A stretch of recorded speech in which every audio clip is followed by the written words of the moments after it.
Hello beautiful people, welcome to the channel. Reverend Debbie here, hope you're doing well.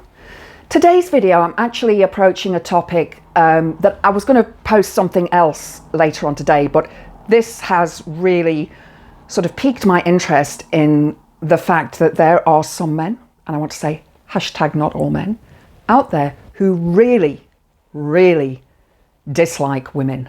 They are true misogynists. And this person, we're going to call him Fred, it looks to me to be a true misogynist.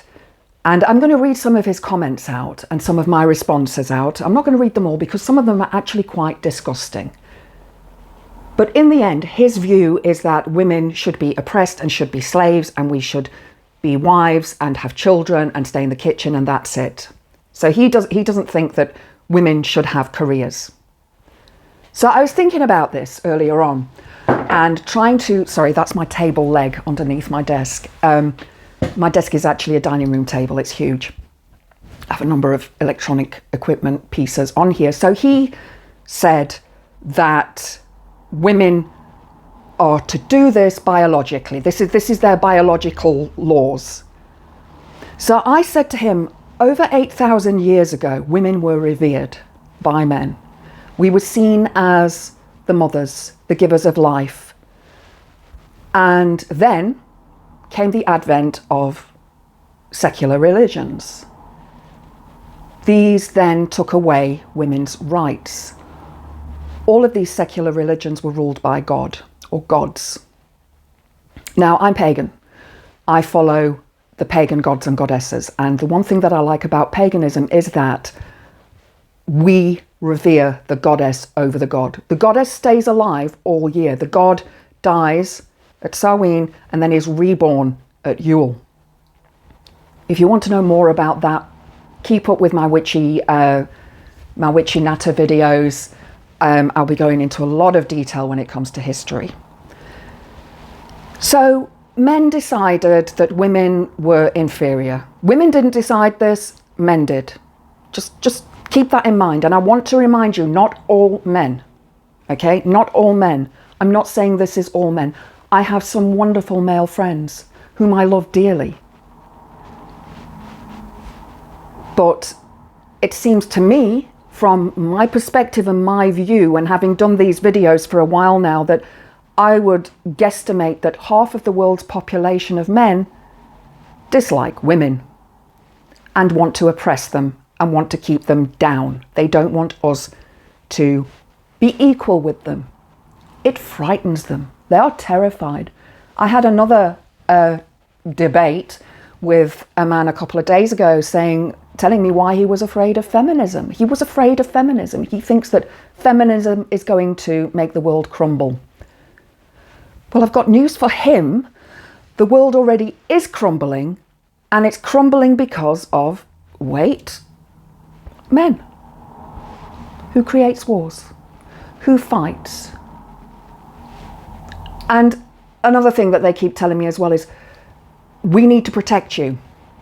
Protect us from what exactly? Protect us from a wild boar? Protect us from a bear in the woods? Protect us from an elephant or a shark? Or do you mean protect us from other men? Because I think that's what you mean. Correct me if I'm wrong. But do you see the connection here? You're protecting us from other men, which shows that you as men are well aware of what men are capable of doing to women. Now, this Fred has been trying to change my mind over my thoughts of women's equality and feminism, and it's not going to happen. It's that simple. It's not going to happen. I was having a conversation with somebody a year or two ago who was a Christian, and they were trying to get me to convert to Christianity. I'm like, I've been a witch for 35 years. It's not going to change now. Paganism is very pro-feminine, whereas most secular religions are pro-men and depress women. So I said to him he should go and read some books. So I pulled out a book from my bookcase here. Britain BC, which talks about Britain before, you know, so we're looking at Stonehenge and all those times before. And I actually found something in here which was quite amusing, I think, that I thought I would mention. Sorry, this is, here we go, we've got the first genocide here. Oh, that was the genocide of the Neanderthals, or however you want to pronounce it. There's the page that I was looking for. Here we go. So I've marked this page, bear with me.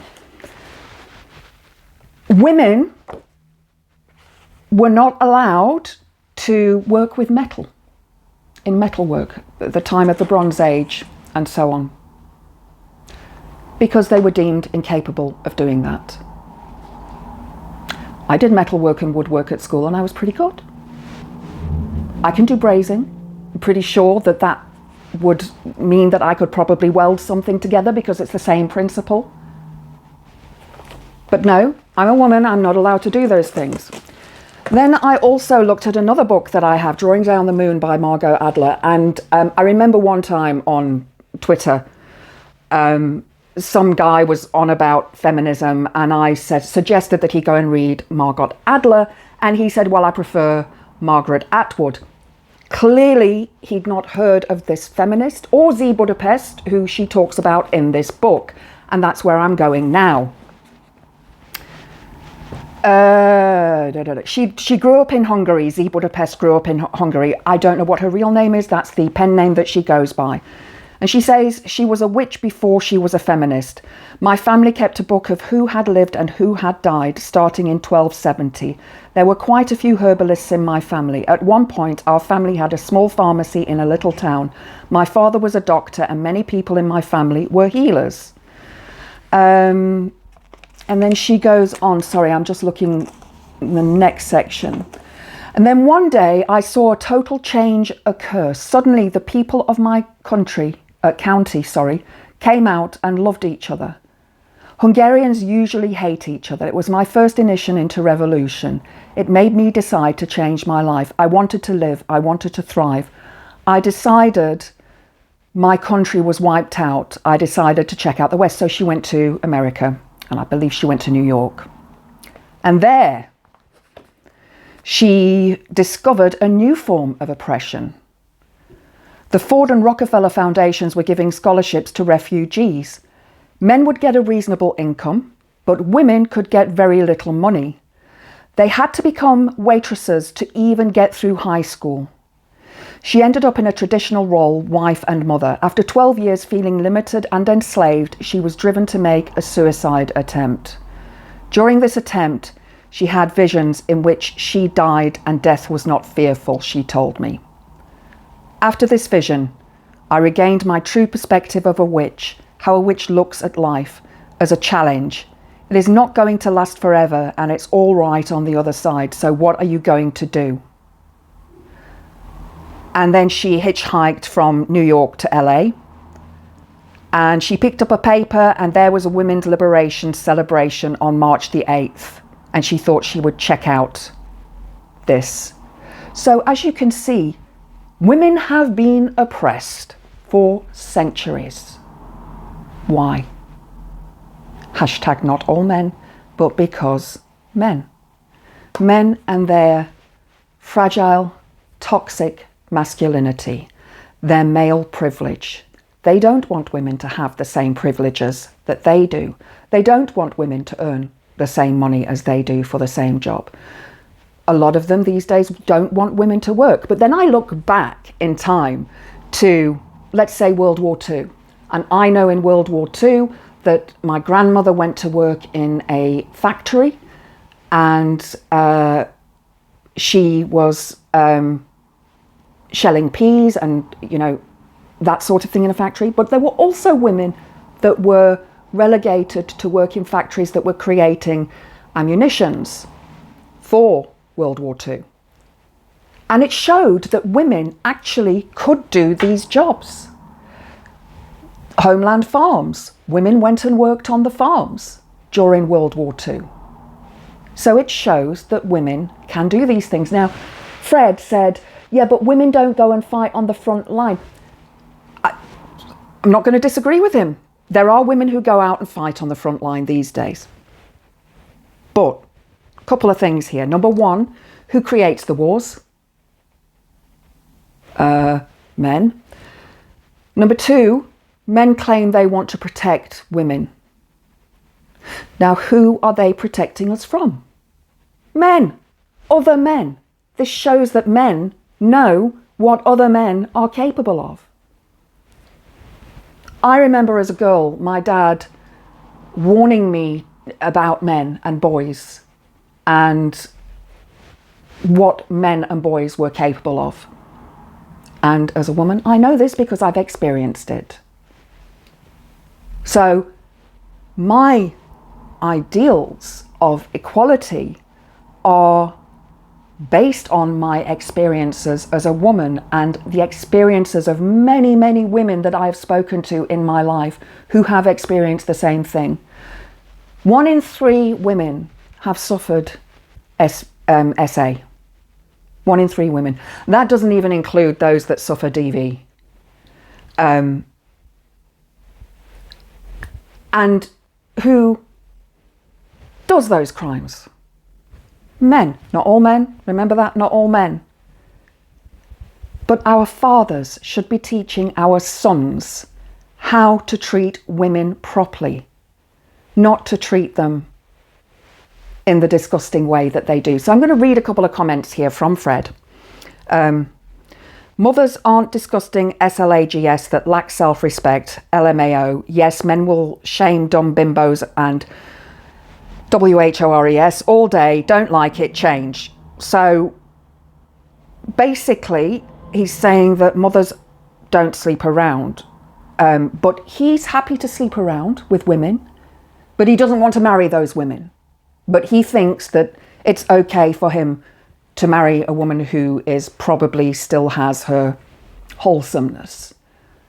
And yet he despises the women that he probably sleeps with. That's if he does. I mean, he could be an incel, I don't know. But from his anger, I think that he probably is an incel and probably hasn't been laid in a long time.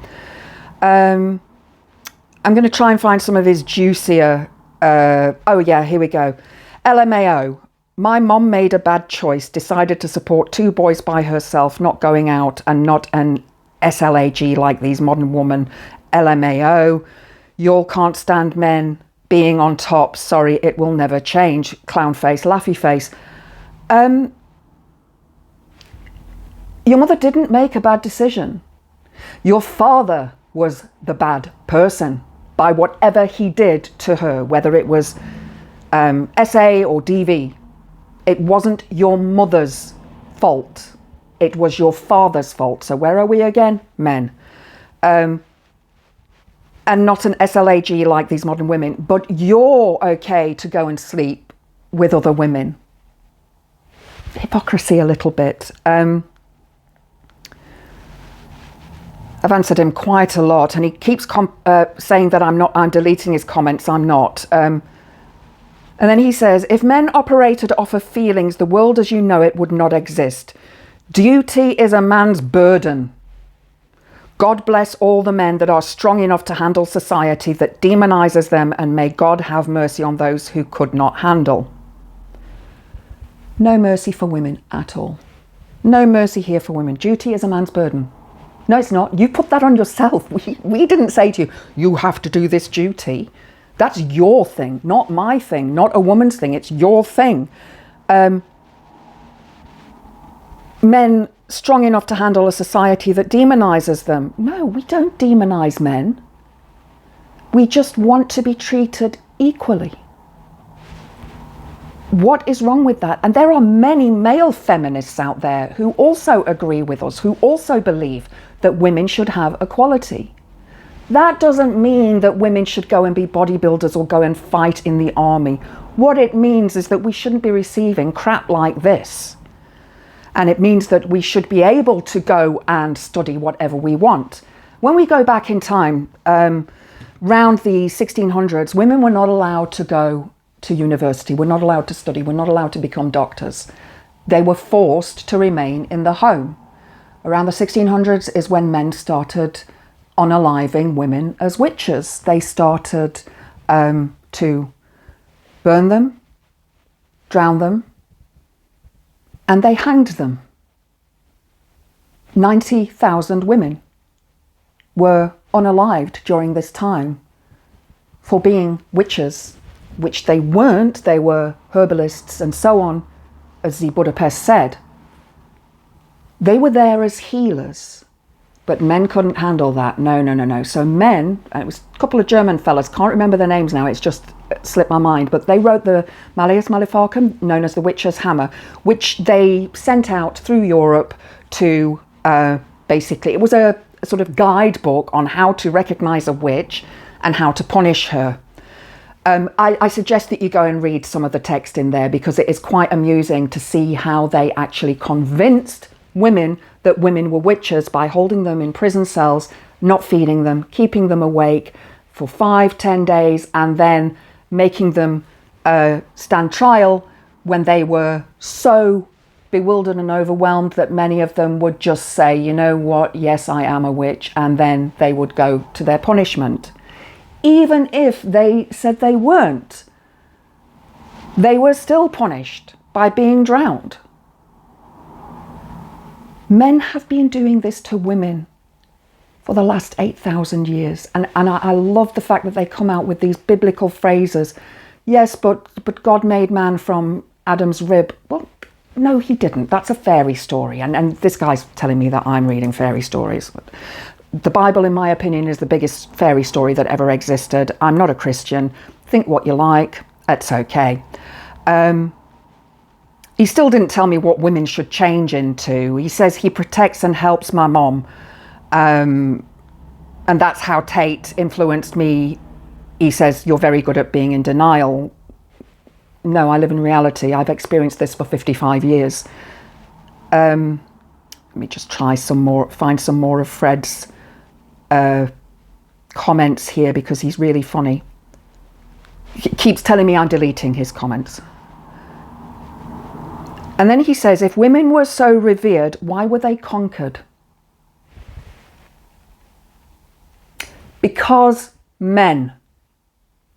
Do you see the same thread here that goes through all of this? Who is the problem?